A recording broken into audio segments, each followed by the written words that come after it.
धर्मराज युधिष्ठिर बोले, हे भगवान, मैं आपको नमस्कार करता हूँ। आपने चैत्र मास के शुक्ल पक्ष की एकादशी अर्थात कामदा एकादशी के बारे में विस्तार पूर्वक बतलाया।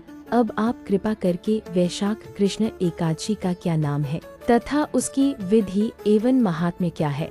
भगवान श्री कृष्ण ने कहा, हे राजेश्वर, वैशाख मास के कृष्ण पक्ष की एकादशी को वरुथिनी एकादशी के नाम से जाना जाता है।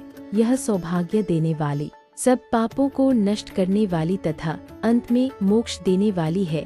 इसकी महात्म्य कथा आपसे कहता हूँ। वरुथिनी एकादशी व्रत कथा। प्राचीन काल में नर्मदा नदी के तट पर मांधाता नामक राजा राज्य करते थे। वह अत्यंत दानशील तथा तपस्वी थे। एक दिन जब वह जंगल में तपस्या कर रहे थे, तभी न जाने कहां से एक जंगली भालू आया और राजा का पैर चबाने लगा। राजा पूर्ववत अपनी तपस्या में लीन रहे। कुछ देर बाद पैर चबाते चबाते भालू राजा को घसीटकर पास के जंगल में ले गया। राजा बहुत घबराया, मगर तापस धर्म अनुकूल उसने क्रोध और हिंसा न करके भगवान विष्णु से प्रार्थना की। करुण भाव से भगवान विष्णु को पुकारा। उसकी पुकार सुनकर भगवान श्रीहरि विष्णु प्रकट हुए और उन्होंने चक्र से भालू को मार डाला। राजा का पैर भालू पहले ही खा चुका था। इससे राजा बहुत ही शोकाकुल हुए। उन्हें दुखी देखकर भगवान विष्णु बोले, हे वत्स, शोक मत करो, तुम मथुरा जाओ